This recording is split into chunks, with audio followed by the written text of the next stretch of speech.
Hello student, हम पढ़ रहे थे बच्चों।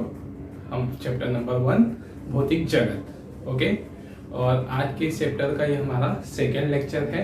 इससे फर्स्ट वाले लेक्चर में बच्चों हमने पढ़ा था विज्ञान क्या है, वैज्ञानिक विधि किसे कहते हैं, ये सारी बातें है ना। तो ठीक है, आज हम स्टार्ट करेंगे इसमें फिजिक्स किसे कहते हैं, है ना।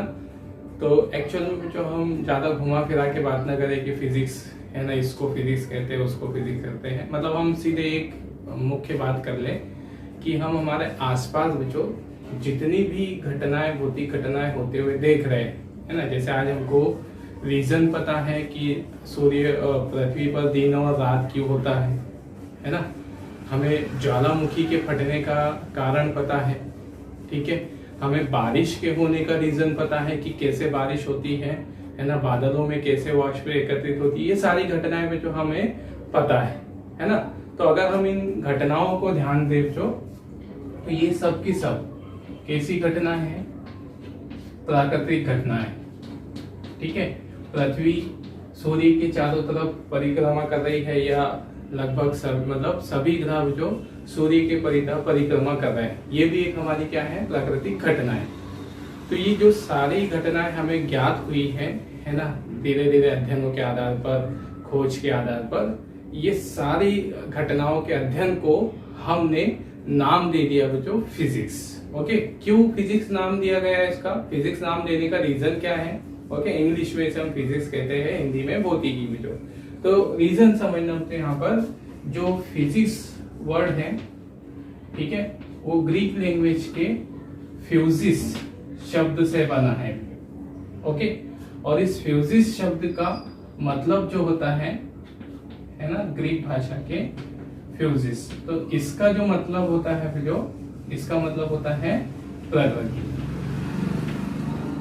ओके, तो बस हमने तो प्राकृतिक घटनाओं का अध्ययन किया, प्राकृतिक घटनाएं के बारे में हमने जानकारी एकत्रित की, क्या कैसे सारे वैज्ञानिकों ने, और फिर उसका नाम क्या रख दिया गया जो, इस ग्रीक लैंग्वेज में प्रकृति को या प्राकृतिक घटनाओं को, है ना, इन सबको क्या कहते हैं, फ्यूजिस कहते हैं। तो उसी के आधार पर इसका नाम क्या रख दिया गया तो फिजिक्स रख दिया गया, है ना। तो ये था, उसका नाम फिजिक्स क्यों रखा गया इंग्लिश में, और इसे तो संस्कृत में हम फिजिक्स को, है ना, क्या कहते हैं, भौतिकी कहते हैं। तो वास्तव में जो हम हमारे आसपास में होने वाली प्राकृतिक घटनाओं का क्या करते हैं, अध्ययन करते हैं, ठीक है हमने, और उसी प्रकृति या प्राकृतिक घटनाओं के अध्ययन को हम क्या कहते हैं, फिजिक्स कहते हैं, है ना।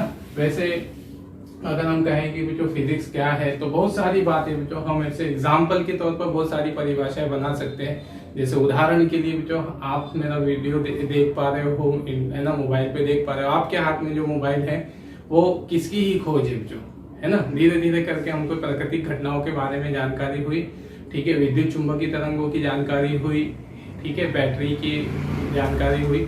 तो इस तरह से जो हमने ये सारी जानकारियों के आधार पर मोबाइल ये सब बना लिया है।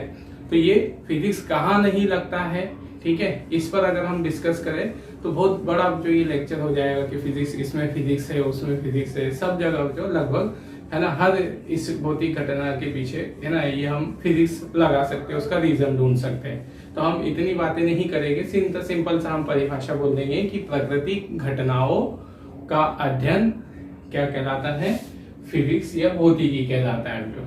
अब यहाँ पर बच्चों देखिए कि, ठीक है, भौतिकी में हमने कहा प्राकृतिक घटनाओं का हम अध्ययन करते हैं। अब अगर हम उसे दूसरे शब्दों में कहें, तो अगर हम पूरी प्रकृति पे ध्यान दें तो, पूरी प्रकृति में या पूरे ब्रह्मांड की हम बात करें, है ना, तो प्रकृति में और ब्रह्मांड में, ठीक है, भौतिकी के पॉइंट ऑफ व्यू से हमें यहाँ पर दो ही चीजें दिखाई देगी जो, पदार्थ और ऊर्जा, है ना। मतलब अगर हम यहाँ पर विशेष स्थिति को, अगर जिस भी हम वस्तु को देखें तो हम वहां पर, है ना, पदार्थ और ऊर्जा के पॉइंट ऑफ व्यू से देखें तो हमको हर वस्तु या तो पदार्थ दिखेगी, और उस पदार्थ के साथ कोई ना कोई क्या दिखेगी, ऊर्जा संलग्न दिखेगी। जैसे उदाहरण के लिए हम अपने आप को देखें तो हम कहेंगे कि हम मनुष्य है, ऐसा है, ये है, लेकिन प्रकृति के फिजिक्स के आधार पर, साइंटिफिक व्यू के आधार पर हम क्या है, एक पदार्थ हम हमारे आसपास वायु को देखेंगे, है ना, हम वन को देखेंगे, फूलों को देखेंगे, तो हम उनको अलग अलग नाम देंगे कि ये ठीक है फूल है, ये फल है, लेकिन फिजिक्स के आधार पे अगर हम देखो तो हम बोलेंगे ये पदार्थ है। ओके, और उनसे संलग्न क्या रहेगी, ऊर्जा रहेगी। तो इस तरह से अगर हम प्रकृति या फिजिक्स के पॉइंट ऑफ व्यू से बात करें तो जो हमारा पूरा ब्रह्मांड है, जो पूरी प्रकृति है, वो सिर्फ किसका कॉम्बिनेशन है, जो पदार्थ और ऊर्जा का, है ना। तो पदार्थ और ऊर्जा जो ये दोनों साथ में भी संलग्न हो सकती है, मतलब एक साथ भी मिल सकती है, ठीक है। मतलब ऊर्जा पदार्थ के साथ जुड़ी हुई है, जैसे, है ना, उदाहरण के लिए तो यहाँ पर पृथ्वी या हम किसी वस्तु को ऐसे फेंक देते हैं जो, तो बॉल, जैसे मान लो जो बॉल है, बॉल को हमने फेंक दिया, तो बॉल चल रही है, पदार्थ है, उसके साथ क्या है, ऊर्जा है। ओके, या वस्तु के अंदर जो क्या है, इलेक्ट्रॉन प्रोटॉन गति कर रहे हैं, इलेक्ट्रॉन गति कर रहे हैं अपने परमाणु में, ठीक है। तो इलेक्ट्रॉनों के अंदर भी एक ऊर्जा है घूर्णन गति के कारण। ये सारी मतलब ऊर्जा जो है वो पदार्थ के अंदर होगी, है ना, मतलब बाह्य रूप से हमको दिखाई देगी, या आंतरिक रूप से उसमें ऊर्जा निहित रहेगी जो, ओके, ठीक है, ऊष्मा के रूप में रहेगी ऐसे। तो ऊर्जा जो है वो पदार्थ के साथ मिल सकती है या बिना पदार्थ के भी मिल सकती है, ठीक है, बिना पदार्थ के ऊर्जा, ठीक है, सिर्फ केवल ऊर्जा होगी। मतलब प्रकृति में अगर हमने दोनों बात की है, पदार्थ है और ऊर्जा है, तो पदार्थ है तो उसके साथ क्या रहेगी, ऊर्जा रहेगी, है ना। और ऊर्जा के साथ हमेशा पदार्थ होगा ऐसा जरूरी नहीं है, ऊर्जा बिना पदार्थ के भी हमें मिल सकती है।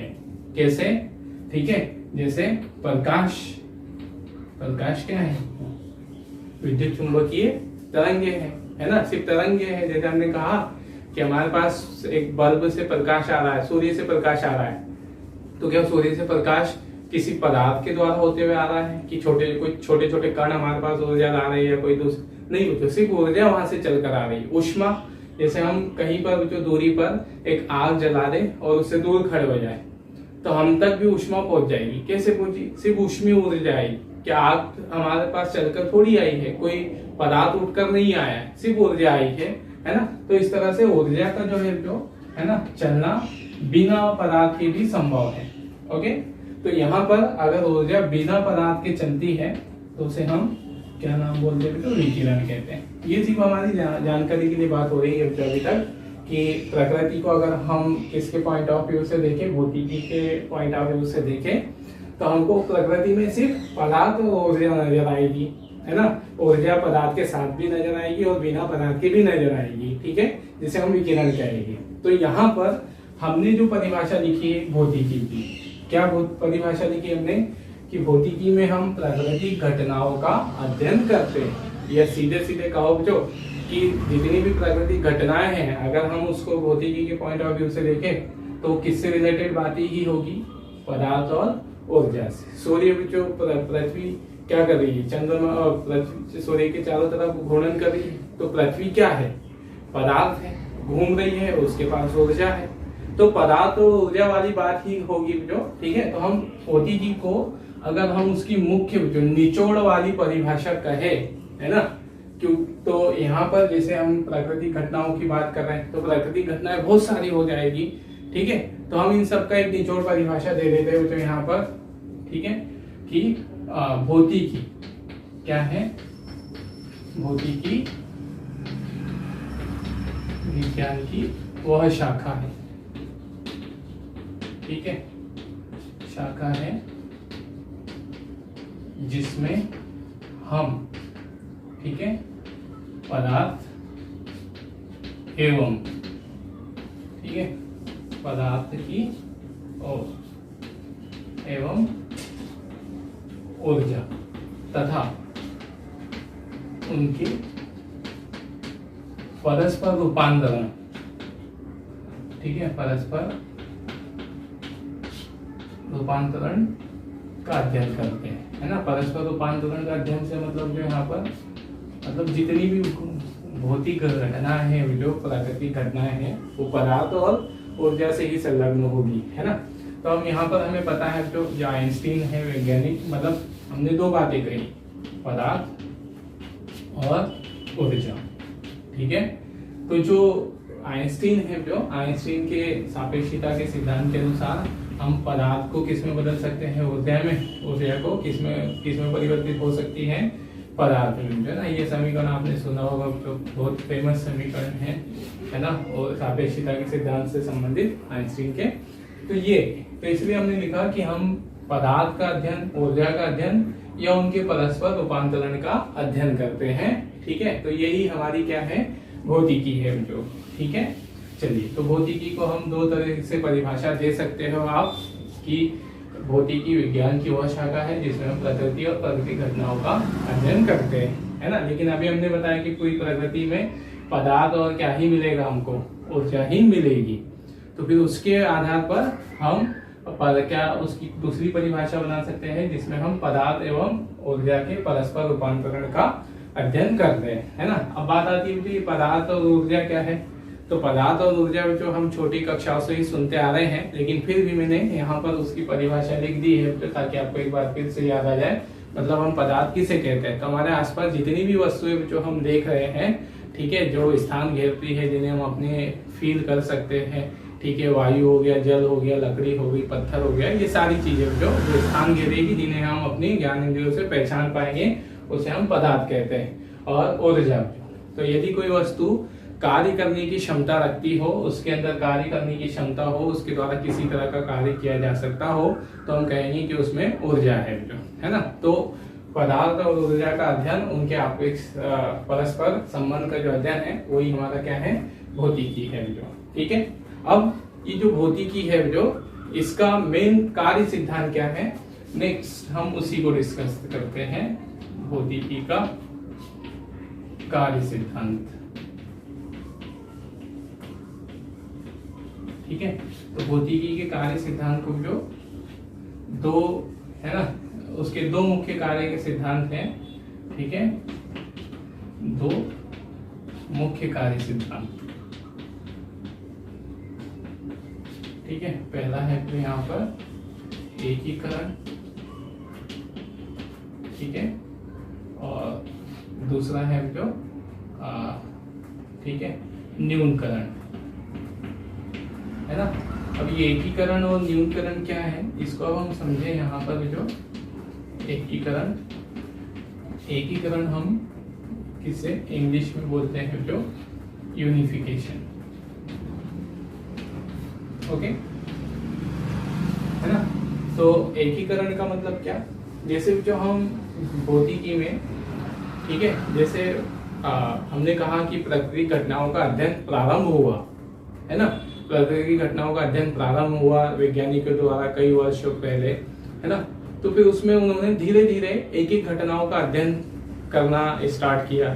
जैसे अगर हम एक एग्जांपल ले लें तो हम बात करें बच्चों कि जो बारिश है, वर्षा है, वर्षा में पानी की जो बूंदें आती है वो नीचे गिरती, मतलब भौतिकी के आधार पर जो अध्ययन के द्वारा वैज्ञानिकों को कई घटना पता चलती गई जिसके पीछे एक ही रीजन था। जैसे उदाहरण के लिए तो यहाँ पर बारिश होती है, बारिश में, है ना, जल की बूंदें नीचे गिरती है। दूसरा जो हम किसी वस्तु को ऊपर फेंकते हैं वो वस्तु नीचे गिरती है ना। यहाँ पर ठीक है, जैसे वो एप्पल वाली कहानी भी जो हमको पता है न्यूटन की कि एप्पल गिरा वो वस्तु, है ना, उन्होंने गुरुत्वाकर्षण की खोज कर दी, ऐसा। तो वहां पर वस्तु नीचे गिर रही है, ठीक है, उसके पीछे का रीजन हमें पता है, गुरुत्वाकर्षण। फिर पृथ्वी किसकी ओर घूम रही है, जो पृथ्वी सूर्य की परिता चक्र लगा रही है ना। तो यहाँ पर इन सब के पीछे का अगर रीजन देखा जाए, जितने भी हमने उदाहरण कहे हैं, जो वैज्ञानिकों ने इसका अध्ययन अलग अलग समय पे किया है, जो ऐसे, ठीक है, कि सूर्य के और पृथ्वी के बीच में कौन सा बल लगता है, क्यों सूर्य के परिता पृथ्वी घूम पाती है, किस बल के कारण घूम पाती है, वस्तुएं नीचे क्यों गिरती है, ये सारी घटनाओं का अध्ययन जो अलग अलग समय पर होता हुआ आया है। लेकिन अंत में हम इन सभी कारणों का एक ही रीजन बताते हैं, है ना। जैसे अगर हमको ये कहे कि बारिश की बूंदें नीचे क्यों गिरती है, अगर हम कहें कि हम एक पत्थर को उछालते हैं, पत्थर नीचे क्यों गिरता है, हम कहेंगे जो पृथ्वी सूर्य के परिक्रमा कर रही है, तो परिक्रमा किस आधार पे कर रही है, किस बल के कारण कर रही है, ऐसे।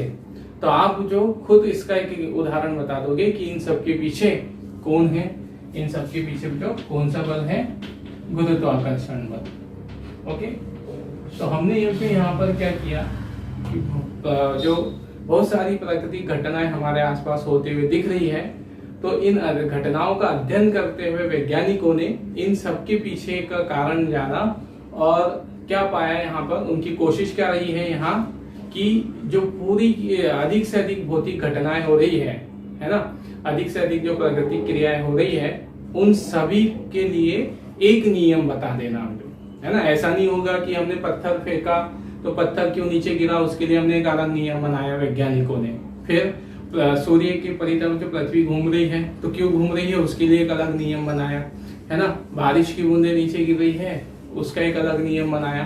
तो ऐसे में जो नियमों की भरमार हो जाएगी, है ना, और हमारे लिए जो इनका अध्ययन करना, इनको समझ पाना एक कठिन कार्य हो जाएगा। तो हमारे लिए जो यहाँ पर आसान काम क्या रहेगा, जो कि हम जितनी भी भौतिक घटनाएं हो रही है, हमारे आसपास प्राकृतिक क्रियाएं हो रही है, उन सब के पीछे का जो कारण है उसको जानते हुए आना, और एक ही कारण के द्वारा जो हम पूरी घटनाओं को व्यक्त कर दें, ऐसी हमारी हमेशा कोशिश रहेगी, जो है ना। एक एग्जाम्पल लेते हो, जो साधारण सा एग्जाम्पल, जैसे जो आप एग्जाम दे रहे हो, है ना, एग्जाम में आपके पास 100 क्वेश्चन है, ठीक है, इंपॉर्टेंट पढ़ने के लिए। आप क्या पूछोगे, हमारी टेंडेंसी क्या रहती है वहां पे बच्चे, आप क्या पूछोगे, अरे यार ऐसे कोई 5-4-5 क्वेश्चन बता दो कि जिसको पढ़कर हम अच्छे से पास हो जाए, वो ही फंस जाए, ये पूछते हैं ना।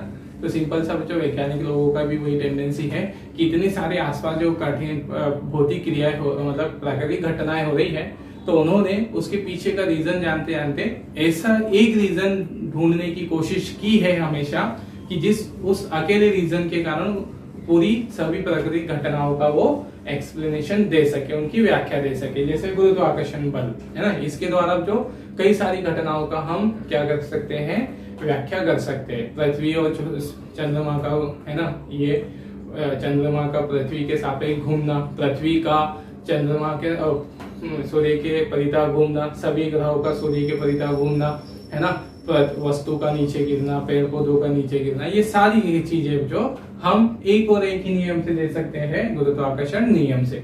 तो सदैव से, है ना, प्राचीन काल से जो वैज्ञानिकों की यही कोशिश रही है, यही टेंडेंसी रही है कि वो ज्यादा से ज्यादा, अधिक से अधिक भौतिक क्रियाओं को कम से कम नियमों के द्वारा समझा सके, है ना। तो इसलिए जो इसी को हम बोलते हैं एकीकरण। तो सभी वैज्ञानिक जो किस टेंडेंसी पर, किस आधार पर कार्य करते हैं, किस स्थिति पर खोज करते हैं कि हम कोई क्या कर दे, ऐसा नियम पता कर ले कि हम उस अकेले नियम से सभी नियमों को, सभी घटनाओं को व्याख्या कर सके। ये हमारा साइंस का उद्देश्य होता है, उसका कार्य सिद्धांत होता है। तो पहला है आपका एकीकरण। क्या समझ में आया आपको एकीकरण की, है ना, प्राकृतिक अधिक से अधिक, है ना, क्या हुआ, क्या लिखेंगे हम, अधिक से अधिक प्राकृतिक घटनाओं को, ठीक है, या भौतिक घटनाओं को, है ना, कम से कम, या ठीक है, ऐसे कुछ प्राकृतिक घटनाओं को एक ही नियम या अन्य शब्दों में लिखे तो कम से कम नियमों द्वारा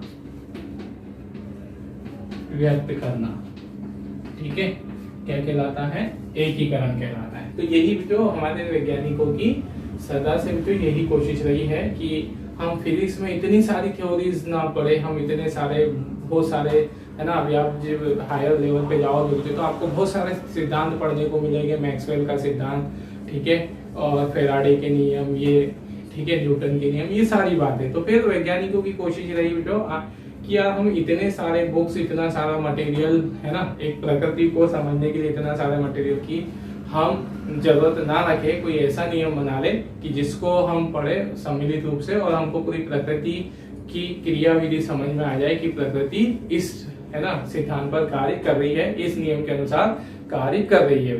तो यही ठीक है, इसको मतलब समस्त प्राकृतिक घटनाओं को या अधिक से अधिक प्राकृतिक घटनाओं को एक ही नियम से व्यक्त करना की जो क्रिया है जो क्या कहलाता है, एकीकरण कहलाता है ना। ठीक है, तो ये पहली कोशिश रहती है जो वैज्ञानिकों की। ठीक है, अब दूसरा जो इसका कार्य सिद्धांत है यहाँ पर न्यूनकरण। ठीक है, दूसरा हमने लिखा न्यूनकरण। ठीक है, न्यूनकरण जैसे यहाँ पर इसे हम इंग्लिश में बोलते हैं जो रिडक्शन, है ना।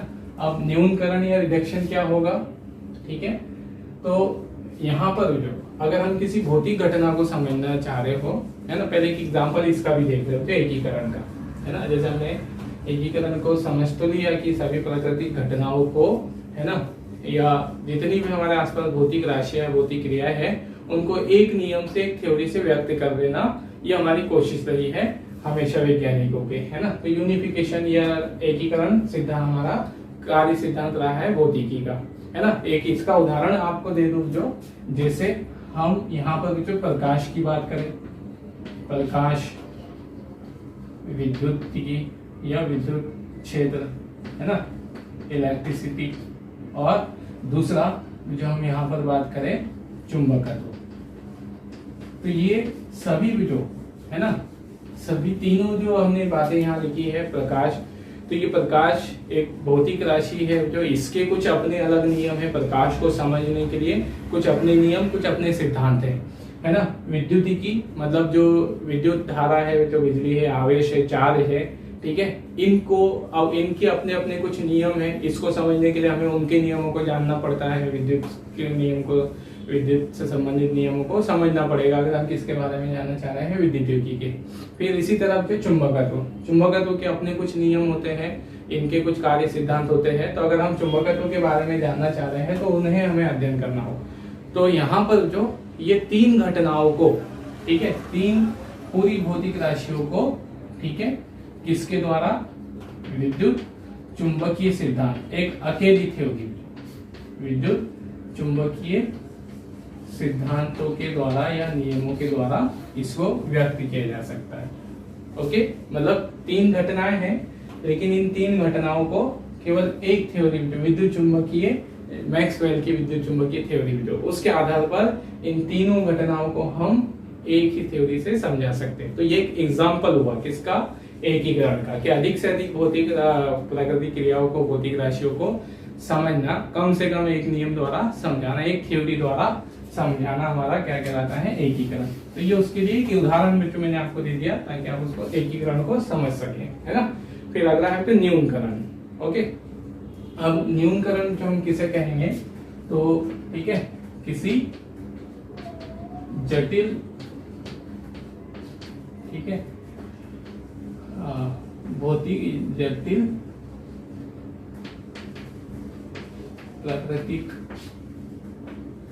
घटना, है ना, या भौतिक क्रिया को, ठीक है, छोटे छोटे भागों में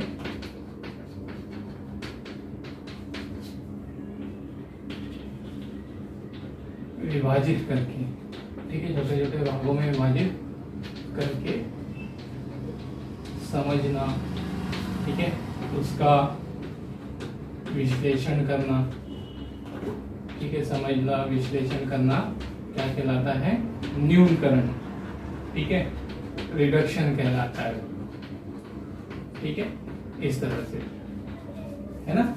और न्यूनकरण के कुछ अपने फायदे होते हैं, जो जैसे हम हमारे आसपास जो बहुत सारी मतलब ऐसी प्राकृतिक घटनाएं देख रहे हैं, है ना, तो ठीक है, उन प्राकृतिक घटनाओं को समझने के लिए उनको हम छोटे छोटे से हिस्सों में बांट लेते हैं और फिर उनके छोटे छोटे से भागों का अध्ययन करते हुए चलते हैं, और फिर उनकी एक एक अलग, उनके सभी के लिए अलग अलग नियम का अध्ययन करेंगे, अलग अलग नियमों का, है ना, अध्ययन करेंगे ताकि हम उस चीज को आसानी से समझ सके। जो फिर उस सारी क्रिया को हम बोलते हैं न्यूनकरण। जैसे कि इसका एक एग्जाम्पल जो समझने के लिए बहुत मोस्ट कॉमन एग्जाम्पल दिया जाता है, जैसे हमने कहा कि यहाँ पर कि एक है ना गोली है जो, ठीक है, इस तरह से, और इसको कहाँ पर दागते हैं जो, एक मान लो जो लकड़ी के गुटके में हम इसको दाग रहे हैं, है ना। तो यहाँ से जो बंदूक से गोली दागी गई लकड़ी के गुटके में, वो धंस गई, तो लकड़ी का गुटका कितनी दूर जाकर गिरेगा, दोनों एक साथ जाकर गिरेगी या अलग अलग गिरेंगे। तो ये बहुत बड़ी मतलब क्या हो गई, इसमें बहुत सारी बातें एक साथ सम्मिलित हो गई कि गोली कितनी वेग से चली है, कितने वेग से जाकर उसको टकराएगी, तो ये टकराने के बाद कितनी दूरी पर जाकर है ना पीछे खिसकेगा, ये सारी चीजें जो, तो इसमें एक ही उदाहरण में बहुत सारी क्रियाएं हो गई है ना, बहुत सारी घटनाएं आ गई है। तो किस किस की बात हो रही है यहाँ, गोली का वेग कितने वेग से चला, है ना, फिर गोली में संवेग कितना था, ठीक है, गोली की प्रारंभिक वेग कितना था, गोली की दिशा क्या थी जाने की, कितने कोण पर वो जा रही थी, जो ये सारी बहुत सारी बातें इसमें। फिर इधर लकड़ी कैसी थी, जो लकड़ी की प्रकृति क्या थी, हार्ड थी, सॉफ्ट थी, गोली उसमें कितनी अंदर धंसेगी और उसमें वहां कितनी ऊर्जा हानि होगी, तो फिर गोली का ये लकड़ी के गुटके का विस्थापन कितना होगा, ये सारी बातें। तो एक छोटी सा एग्जांपल हमने दिया, इसमें बहुत सारी जो छोटी छोटी सी बातें आ रही है। तो फिर हम इस पूरी क्रिया को समझने के लिए क्या करेंगे, हम पहले गोली का वेग, संवेग, दिशा, कोण, इसका अलग अध्ययन कर देंगे कि ये इतने इतने वेग से गई है, इतने संवेग से गई है, इसका इतना संवेग होगा, इसका कोण इतना होगा, ये इतनी ऊंचाई से जाएगी और इतनी वेग से जाके टकराएगी, ये एक हमने अलग अध्ययन कर लिया, है ना।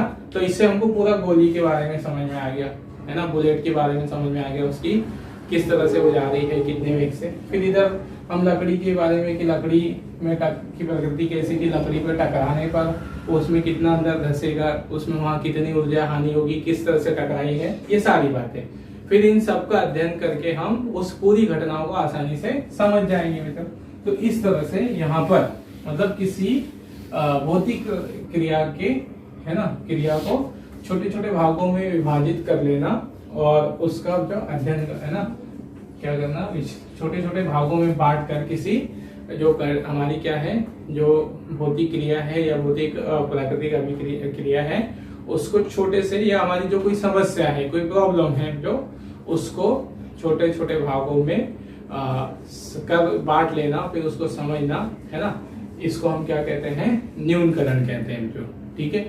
जैसे उदाहरण के लिए जो हम क्या करते हैं कि हमारे, और न्यूनकरण का फायदा क्या होता है, जो जैसे हमें कोई कार्य करना है, जो है ना, एग्जाम्पल के लिए, ठीक है, हमें कोई घर बनाना है, मकान बनाना है, तो उसके लिए जो आप क्या करोगे, जैसे हम हर काम अलग अलग व्यक्ति को बांट देते हैं। हम कारपेंटर को बोलेंगे तू ये काम करना है, एक को बोलेंगे तू ये सामान ला के देना, एक मतलब हम जब भी कोई कार्य करते हैं, बड़ा कोई कार्य करना हो, तो हम उस कार्य के जो है ना छोटे छोटे भाग कर देते हैं, मतलब हर व्यक्ति को अलग अलग उसमें से हम एक जिम्मेदारी सौंप देते हैं ऐसे, और फिर सम्मिलित रूप से हमारा वो काम कैसा हो जाता है, फिर आसान हो जाता है और है ना तीव्र गति से वो कार्य हमारा होने लगता है। तो इस प्रकार से वही जो हम दैनिक जीवन में करते हैं, वही हमारा भौतिकी का भी उद्देश्य है, न्यूनकरण करना, कि जटिल प्राकृतिक घटनाओं और भौतिक क्रियाओं को छोटे छोटे भागों में विभाजित करके समझना, उनका विश्लेषण करना क्या कहलाता है, न्यूनकरण कहलाता है ना। और न्यूनकरण के जो अपने अपने और फायदे होते हैं, ठीक है। एक तो ये कि उस समस्या को, उस प्राकृतिक क्रिया को हम बहुत अच्छे से भी समझ जाते हैं और उसका हम उपयोग अन्य कार्यों में भी कर सकते हैं, उससे हमको एक नई खोज की भी जानकारी प्राप्त हो जाती है। जैसे मैं आपको एक उदाहरण दूं, जो ट्रांसफार्मर का, है ना, मतलब मैं सिर्फ वही एग्जांपल दे रहा हूँ अभी जो आपने 10th क्लास में पढ़े, ट्रांसफार्मर के बारे में आपने पढ़ा है, जो है ना, ट्रांसफार्मर कैसा होता है, इसमें 2 कॉइल होती है, जो ऐसे, है ना, मैं तो अपनी बता रहा हूँ। तो ये ट्रांसफार्मर में 2 कॉइल होती है और धातु के टुकड़े पर ये कॉइलें लिपटी हुई होती है, ठीक है, इस तरह से, है ना। तो हम यहाँ क्या करते हैं, जो कि हम ट्रांसफार्मर की इसकी कार्यविधि हमें पता है, इसको हम कम वोल्टेज देते तो ये वोल्टेज बढ़ा के देगा, है ना, धारा कम, अगर हम इसको विद्युत धारा दे रहे हैं तो ये धारा को घटाकर या बढ़ाकर हमें आउटपुट में देता है। ये किसका कार्य है, ट्रांसफार्मर का, है ना। तो ट्रांसफार्मर का मुख्य कार्य ये है कि विद्युत वोल्ट विभवांतर को बढ़ा देना, घटा देना, विद्युत धारा के मान को बढ़ा देना है, घटा देना, ये ट्रांसफार्मर का कार्य है। ये आपने 10th कक्षा में पढ़ा है ना, 10वीं कक्षा में। तो यहाँ पर जो हम अगर ट्रांसफार्मर के हर भाग का अलग अलग अध्ययन कर ले, हर भाग का मतलब ट्रांसफार्मर में क्या होती है, एक प्राथमिक कुंडली होती है ना, ये वाली प्राथमिक कुंडली जिसमें हम इनपुट देते हैं, है ना, विद्युत धारा देते हैं, और ये जो द्वितीय कुंडली जिसपे हमको आउटपुट मिलता है। ठीक है, तो प्राथमिक कुंडली हो गई और द्वितीय कुंडली हो गई। ओके, और यहाँ हम किसका कार्य समझ जाते हैं, ये जो लोहे की फ्रेम होती है जो है ना, इसे हम ठीक है क्या बोलते हैं, पटलित क्लॉड बोलते हैं, पटलित क्लॉड। तो इस प्रकार से हम यहाँ अगर इसके हर भाग की कार्यविधि अलग अलग समझ लेते हैं, जैसे मान लो जो हमको मालूम है कि प्राथमिक कुंडली में हम धारा देते हैं, ठीक है, प्राथमिक कुंडली में धारा देते हैं, तो यहाँ किसकी घटना होती है ना, विद्युत चुंबकीय प्रेरण की घटना होती है। मतलब जो हमारा ट्रांसफार्मर है वो विद्युत चुंबकीय प्रेरण की घटना पर आधारित है। मतलब क्या कि एक कॉइल में धारा देते हैं, दूसरे कॉइल में धारा उत्पन्न हो जाती है, इसको हम क्या बोलते हैं, विद्युत चुंबकीय प्रेरण। ये सब जो हम 12th में पढ़ने वाले हैं, कोई कंफ्यूज नहीं होना यहाँ पर कि यार मैं कैसे कैसे नाम ले रहा हूँ, या 10th में हमने ये सब छोड़ दिया है, या हमने इतने ढंग से नहीं पढ़ा है, तो है ना, तो कोई उस कंफ्यूज वाली बात नहीं जो। ठीक है, अभी सिर्फ एक एग्जाम्पल समझो, ये सब 10th में हम बहुत अच्छे से 12th में पढ़ने वाले हैं। तो यहाँ सिर्फ एक इसको समझने के लिए मैं आपको एक उदाहरण दे रहा हूँ कि न्यूनीकरण वास्तव में इसके फायदे क्या है। ओके, तो यहाँ देखना तो हमने इन सब ट्रांसफार्मर के अलग अलग भाग का अध्ययन कर लिया कि एक कॉइल में हम करंट दे रहे हैं, इतनी करंट दे रहे हैं, तो दूसरी कॉइल में हमको इतनी करंट मिलेगी। ओके, इस घटना को हम बोलते हैं विद्युत चुंबकीय प्रेरण। तो हम एक कॉइल यहाँ रख लें, ओके, और इसमें प्रतिवर्ती धारा प्रवाहित कर दें, परिवर्ती धारा, तो वो दूसरे कॉइल में जो क्या उत्पन्न कर देगी, ठीक है, इसमें क्या उत्पन्न कर देगी, वो धारा उत्पन्न कर देगी। ये विद्युत चुंबकीय प्रेरण की घटना है। तो हमने इसका अध्ययन कर लिया। अब इसके अध्ययन से जो हम और बहुत सारी क्या बना सकते हैं, एक योग बहुत सारे हम और दूसरी क्रियाएं भी करवा सकते हैं। जैसे उदाहरण के लिए इसका मोस्ट एक फेमस एग्जाम्पल जो आज है ना, अभी जो आपने देखा होगा जो हमारे मोबाइल आ गए, मोबाइल जो वायरलेस चार्जिंग पे काम करते हैं, मतलब उन्हें चार्जिंग पे लगाने के लिए हमें सिर्फ प्लग लगाने की जरूरत नहीं होती, हम उधर से उसका जो है ना चार्जिंग का पोर्ट होता है उसको ऑन कर दे और मोबाइल को हमारे हाथ में रख ले, वो अपने आप चार्ज होता है। वो कैसे चार्ज हो रहा है ना, किस सिद्धांत पर वैज्ञानिकों ने ये खोज कर ली? तो सिंपल सी बात है, यहाँ पर हमको ये सारी घटनाएं मालूम थी, यहाँ पर भी विद्युत चुंबकीय प्रेरण की घटना हो रही है। मतलब जो चार्जिंग पॉट है, चार्जिंग पॉट में कॉइल लगी है, उसमें धारा प्रवाहित कर दी गई है, उसने विद्युत चुंबकीय तरंगे बनाया है, उसने विद्युत चुंबकीय क्षेत्र बनाया है। वो चुंबकीय क्षेत्र किससे संलग्न हो गया? हमारे मोबाइल में जो कॉइल लगी है उसमें जो है ना, जैसे ये चार्जिंग पॉट है, इसमें कॉइल लगी है, इसमें जब हम धारा प्रवाहित करते हैं तो यहाँ से ये क्या बनाता है, चुंबकीय क्षेत्र बनाता है ना। कैसा चुंबकीय क्षेत्र? परिवर्ती चुंबकीय क्षेत्र। फिर हमारा जो मोबाइल है, जो मोबाइल में भी यहाँ पर इसमें कॉइल इंटरनली लगी होती है, तो ये चुंबकीय क्षेत्र जो बनाएगा, तो ये चुंबकीय क्षेत्र अपने साथ किसको भी उत्पन्न कर देगा? विद्युत क्षेत्र को। तो फिर ये जो हमारी कॉइल है, इसमें क्या उत्पन्न हो जाता है? धारा उत्पन्न हो जाती है, विद्युत क्षेत्र उत्पन्न हो जाता है। तो धारा किसमें चली जाती है? मोबाइल में। तो मोबाइल को चार्ज करते रहती है, ये वही है जो।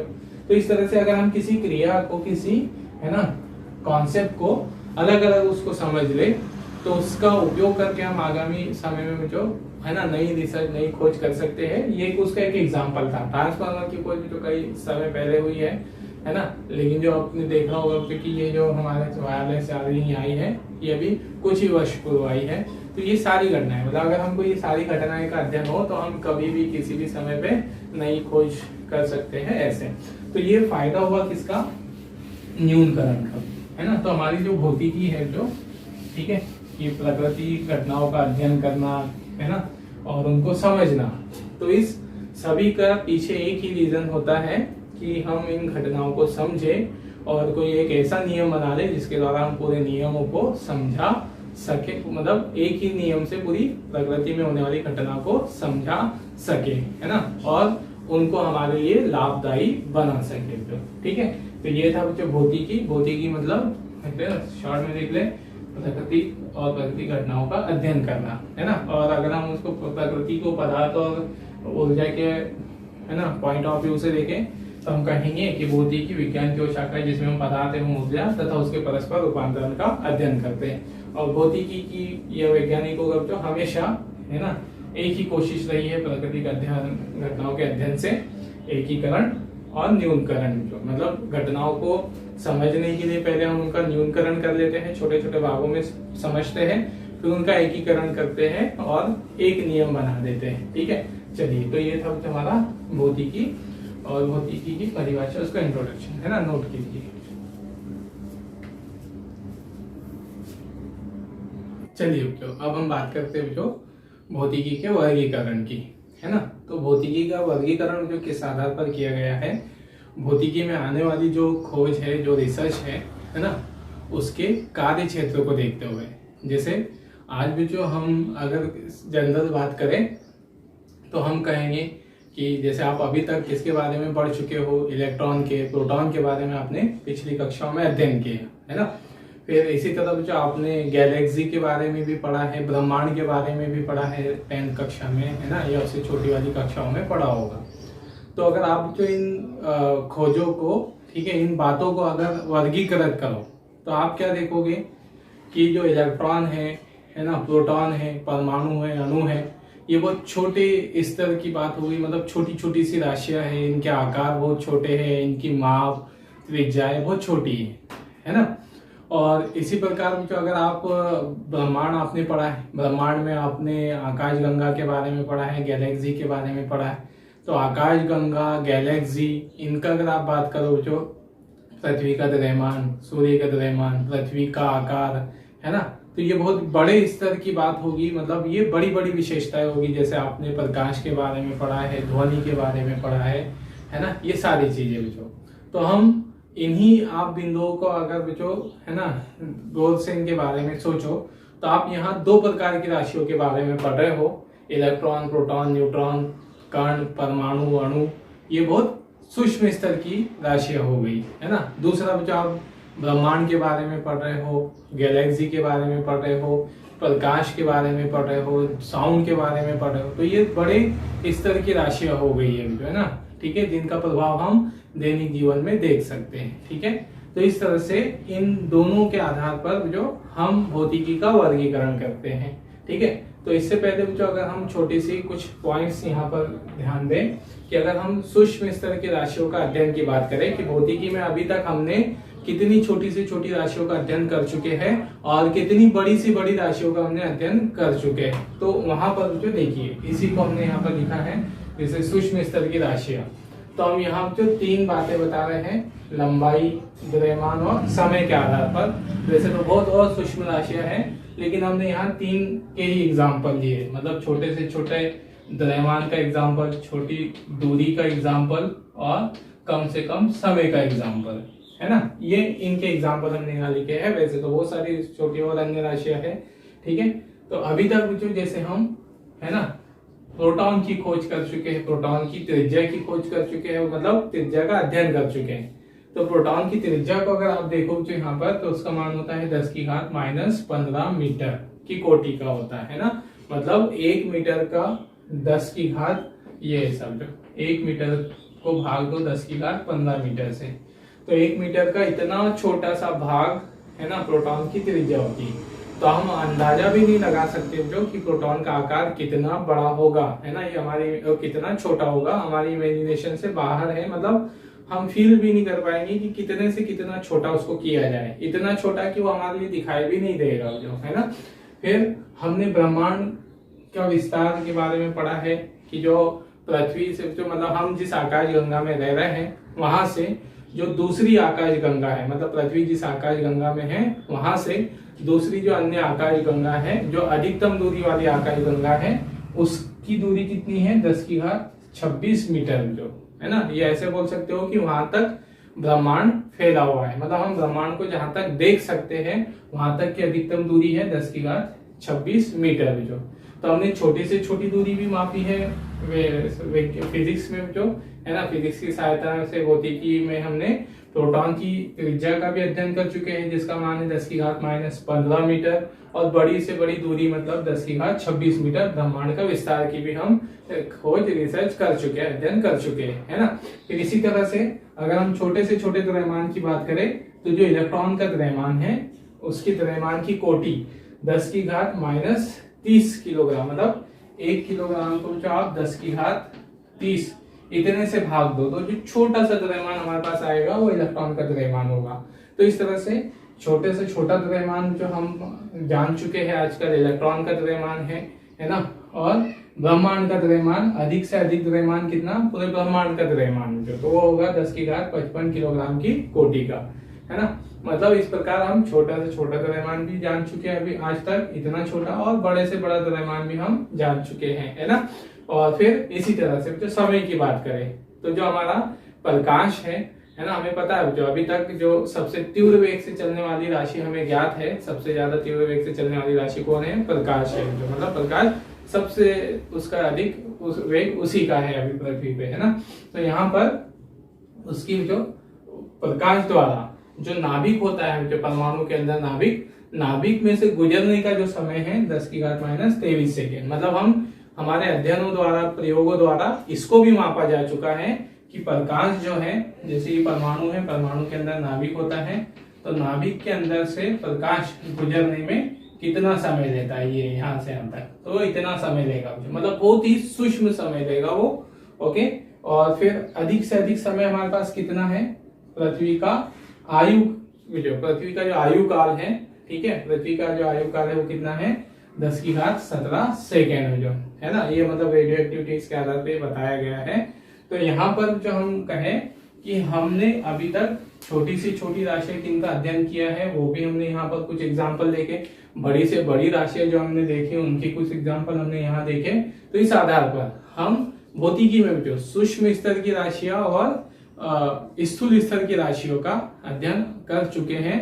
तो ये हमारे भौतिकी को जो और आसानी से समझने के लिए हम इनका वर्गीकरण कर देते हैं, ठीक है। तो इसको हम दो वर्गों में विभाजित कर देते हैं, ठीक है। एक जिनमें हम सूक्ष्म स्तर की राशियों के बारे में पढ़ते हैं, सूक्ष्म गुणों के बारे में पढ़ते हैं, छोटी राशियों के बारे में पढ़ते हैं, ठीक है। सूक्ष्म से मतलब जिन्हें हमारे आंखों के द्वारा जो देखा जाना संभव नहीं है, इतनी छोटी राशियों का अध्ययन करना, ये ठीक है, इसकी हम बात कर रहे हैं। और बड़ी स्थूल स्तर की राशियों से मतलब जिन्हें हम हमारे दैनिक जीवन में उनको फील कर सकते हैं, है ना, फील कर सकते हैं, जैसे गुरुत्वाकर्षण हो गया, तो इसका प्रभाव हम हमारे दैनिक जीवन में देख सकते हैं, प्रकाश का प्रभाव हम देख सकते हैं हमारे दैनिक जीवन में, ध्वनि का प्रभाव हमारे दैनिक जीवन में देख सकते हैं, मतलब हमको ध्वनि सुनाई दे सकती है, प्रकाश का प्रभाव हमारे लिए विजिबल होता है, ये सारी बातें जो तो हम यहाँ पर सूक्ष्म स्तर की राशियों का और स्थूल स्तर की राशियों का अध्ययन करते हैं भौतिकी में। तो इसलिए हमने यहाँ पर इसे दो वर्गों में विभाजित कर दिया गया है, चिर संबंध भौतिकी और आधुनिक भौतिकी। चिर संबंध भौतिकी क्लासिकल फिजिक्स जिसे हम इंग्लिश में कहते हैं। तो चिर संबंध भौतिकी मतलब जिसमें हम स्थूल स्तर जो ये वाली जो बड़ी राशियां हैं, है ना, स्थूल स्तर की राशियों का या स्थूल गुणों का, स्थूल गुण मतलब ध्वनि, प्रकाश, है ना, ऊष्मा, ये सारी बातें जो ठीक है, जिनको हम सामान्य स्तर पर इनका अनुभव कर सके, ऐसे स्थूल गुणों का। तो हम इसमें स्थूल राशि, स्थूल निकाय और स्थूल गुणों का अध्ययन करते हैं, है ना। जैसे उदाहरण के लिए हमने यहाँ पर कुछ लिखे जो नाम यांत्रिकी, है ना। यांत्रिकी में हम किसके बारे में पढ़ते हैं, जो गति के बारे में, कार्य के बारे में, ठीक है, ऊर्जा के बारे में, ऐसी चीजें जो मतलब किसी वस्तु की गति हम देख पाते हैं, समझ सकते हैं, कोई वस्तु ने कितना कार्य किया है, उसके पास कितनी ऊर्जा है, इनके अनुभव हम कर पाते हैं, है ना। तो ये इसका अध्ययन जो मतलब जो हमारी यांत्रिकी है, मतलब हम पढ़ेंगे 11th क्लास में गति, ऊर्जा, ये सारी बातें, कार्य बातें। तो ये कौन से कैटेगरी में आते हैं, जो ये ना ये भौतिकी की यांत्रिकी की शाखा में आते हैं, और ये यांत्रिकी जो चिर संबंध भौतिकी में आती है ना। फिर पदार्थ का सामान्य गुण, सामान्य गुण से मतलब जो उसका दाब, ठीक है, उसके दाब कहे, ताप कहे, ओके, और पृष्ठ तनाव कहे, ओके, और श्यानता, ठीक है, आदि ये सारी बातें। अब आप सोच रहे हो कि यार ये कैसे कैसे नाम लिख दिए, है ना। दाब ताप तो ठीक है, पृष्ठ तनाव, शांता आदि ये क्या आ गए, कोई टेंशन वाली बात नहीं, तो ये सब हम आगे वाले लेक्चर्स में पढ़ने वाले हैं। सिर्फ एग्जांपल के लिए अभी नाम समझो कि हम उसमें दाब ताप जो सामान्य गुण होते हैं पदार्थ के, है ना, ठीक है, उसकी प्रत्यास्थता क्या होगी, है ना, ये सारी बातें, पृष्ठ तनाव, शांता, प्रत्यास्थता आदि। ओके, चलिए फिर, है ना, इसमें हम ऊष्मागतिकी के भी बारे में पढ़ते हैं। ऊष्मागतिकी में हम ऊष्मा, ठीक है, ताप आदि इनका अध्ययन करते हैं, है ना। ऊष्मा के नियम, ठीक है, मतलब ये ताप को हम यहाँ से हटा के यहीं दे दें, है ना, इसमें ज्यादा बेहतर यहाँ रहेगा, ठीक है, ताप आदि। ओके, है ना, मतलब ये सिर्फ ऐसा नहीं कि इतनी है, बहुत सारी जो उसकी और भी अन्य पद होंगे उसमें। तो ऊष्मागतिकी में हम ऊष्मा के नियम, ताप आदि इनका अध्ययन करते हैं। फिर विद्युत एवं विद्युत गतिकी, विद्युत एवं विद्युत गतिकी में आवेश, ठीक है, विद्युत क्षेत्र, धारा, है ना, इनका हम अध्ययन करते हैं। तो ये विद्युत एवं विद्युत गतिकी, इसके भी प्रभाव हमारे दैनिक जीवन में विजिबल है। धारा का प्रभाव हमें मालूम है, विद्युत क्षेत्र के प्रभाव, ये सारे जो हम देख सकते हैं हमारे दैनिक जीवन में।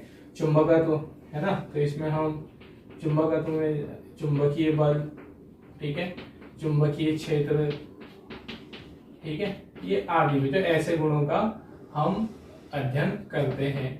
चुंबकीय प्रभाव, ठीक है, ऐसे। ओके, चलो, तो यहाँ हम एग्जांपल के लिए कुछ नाम देते जा रहे हैं। फिर अगला है तो प्रकाश। प्रकाश मतलब इसमें हम प्रकाश क्या है, किससे मिलकर बना है, परावर्तन, अपवर्तन, ध्रुवण, ये प्रकाश के गुणों का अध्ययन करते हैं, है ना। ध्वनि कैसे उत्पन्न होती है, ध्वनि में रिलेटेड क्या क्या टर्म्स होते हैं, व्यतिकरण, विवर्तन, ये सारी बातें, है ना।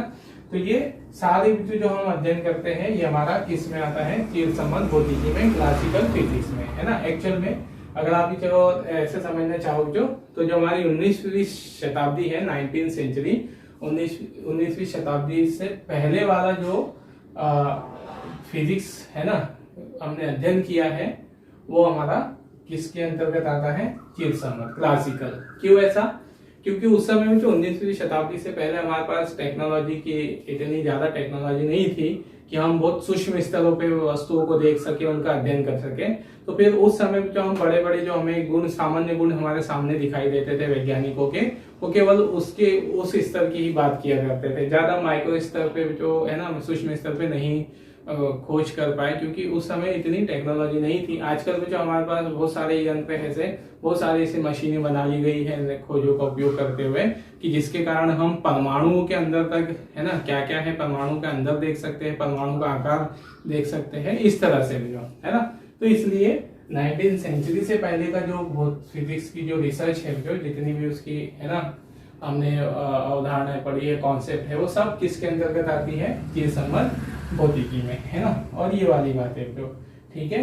और यहाँ पर जो आधुनिक भौतिकी अगला है, आधुनिक भौतिकी मतलब ये जो सूक्ष्म स्तर वाली जो भौतिक राशियां हैं, जिसमें हम सूक्ष्म भौतिक राशियों का, सूक्ष्म निकायों का, इलेक्ट्रॉन का, प्रोटॉनों का, है ना, और फोटोन का, इनका अध्ययन करते हैं, उसको हम कौन सी श्रेणी में रखते हैं, आधुनिक भौतिकी, मॉडर्न फिजिक्स, जैसे हम क्वांटम फिजिक्स भी कहते हैं, है ना। तो लिखा ही है वहां पे सूक्ष्म, जिसमें हम सूक्ष्म निकाय, हम सूक्ष्म गुणों का अध्ययन करते हैं। उदाहरण के लिए जैसे हमने बताया है परमाणुवीय या नाभिकीय भौतिकी, है ना। परमाणुवीय मतलब ये उन शाखाओं के नाम है जो आधुनिक भौतिकी में, जैसे परमाणु और नाभिक का अध्ययन, इसकी एक ब्रांच अलग बना दी गई, इससे संबंधित सारे पॉइंट्स इस शाखा में रखे जाएंगे।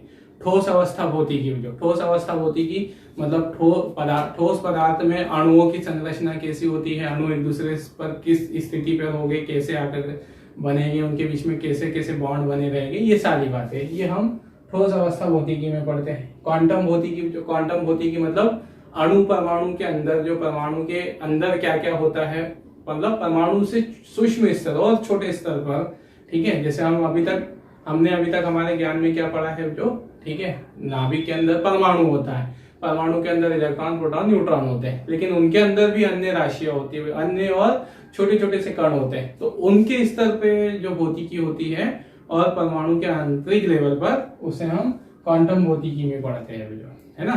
तो ये रहेगा जो उसके। फिर इलेक्ट्रॉनिक जो जिसमें हम जैसे पढ़ते हैं एलईडी, जो आप देखते हो जो आजकल मोबाइल में कैमरे में एलईडी लगे हैं, ये अर्धचालक के बने होते हैं, है ना, इस तरह से। तो इसमें हम इलेक्ट्रॉनिक डिवाइसेस इनके बारे में पढ़ते हैं तो ये ठीक है, जब हम पढ़ेंगे आपको अध्ययन होते जाएगा, ओके, नॉलेज होता जाएगा। फिर अगला है संगठित द्रव भौतिकी, ठीक है, कंडेंस मैटर फिजिक्स जो। तो इस तरह से यहाँ पर हम, है ना, उसमें सम्मिलित रूप से छोटे छोटे स्तर पर पदार्थों के गुणों का अध्ययन करते हैं। तो हमने यहाँ पर हमारी सुविधा के लिए कि भौतिकी का जो क्षेत्र है, जो भौतिकी का जो क्षेत्र है बहुत विस्तृत है, छोटे से छोटे स्तर से लेकर बड़े से बड़े स्तर तक फैला हुआ है। तो हम हमारी सुविधा के लिए आसानी से हर फैक्ट को समझने के लिए, कॉन्सेप्ट को समझने के लिए हमने उसको सम्मिलित रूप से न रखते हुए हमने उसको कैटेगराइज कर दिया, जो है ना, परमाणु से संबंधित भौतिक अलग कर दिया, नाभिक से संबंधित अलग कर दिया, है ना, और गति से संबंधित अलग है। तो इसलिए हम उसका वर्गीकरण करते हैं ताकि हमें उसके अध्ययन में या उससे संबंधित नियमों को समझने में आसानी रहे, ठीक है। तो ये था कुछ हमारे पास उसका कुछ ठीक है वर्गीकरण, ठीक है ना। तो यहाँ पर बच्चों जैसे हमें 11 में जो पढ़ना है, तो 11 में जो हमें सिर्फ, है ना, चिर सम्मत भौतिकी से संबंधित पदों का अध्ययन करना है। मतलब आधुनिक भौतिकी जो हमारे फिजिक्स में तो नहीं है इस वर्ष, ठीक है, इसको हम, है ना, ये आधुनिक भौतिकी का कुछ पार्ट कहाँ पर आएगा, 12th में आएगा। इस बार 11 के फिजिक्स में आधुनिक भौतिकी क्वांटम फिजिक्स का कुछ भी पार्ट नहीं है, है ना, मतलब परमाणु नाभिक ये इस वर्ष हमको नहीं है, ये 12th में हम पढ़ने वाले हैं। लेकिन इस वर्ष जो आप शायद केमिस्ट्री में इसमें उसको पढ़ो, परमाणु और एक ठोस अवस्था, ये सारी बातें, है ना। तो फिजिक्स 11 का फिजिक्स जो किस पर बेस्ड है, पूरा चिर सम्मत भौतिकी पे, है ना, क्लासिकल फिजिक्स में, मतलब जिसमें हम यांत्रिकी और इसमें भी हम, है ना, चिर सम्मत भौतिकी में भी हम जो 11 में पढ़ने वाले हैं वो है यांत्रिक भौतिकी, पदार्थ के सामान्य गुण, ऊष्मागतिकी, है ना, और ध्वनि। मतलब इस वर्ष हमें ये इतने पढ़ने हैं जो, ठीक है, और ध्वनि, है ना, इतने गुणों पर ही, इतने पॉइंट्स पर ही हमारा पूरा 11 का फिजिक्स घूमता है। तो गति के प्रकार, दोलनी गति, यांत्रिक गति, ये सारी बातें जो, है ना, इस तरह से, ओके। तो चलिए, तो ये था हमारा भौतिकी का कार्य क्षेत्र, भौतिकी का वर्गीकरण, है ना। तो इसको नोट कर लीजिए, इसको, ठीक है, यहाँ देखना जो पहले चिर सम्मत भौतिकी वाला पॉइंट नोट करना, फिर उसके बाद आधुनिक भौतिकी वाला नोट करना। अगर इसे करना चाहते हो तो इसके बाद में लिखना, है ना, मतलब नोट्स कैसे बनाना है आपको, कैसे लिखना है मैं बता रहा हूँ। तो पहले ये लिखना, उसके बाद आधुनिक भौतिकी लिखना, फिर उसके बाद ये वाला उदाहरण के लिए समझने के लिए लिख सकते हो, या अन्यथा इसकी कोई आवश्यकता भी नहीं है, है ना। चलिए नोट करिए।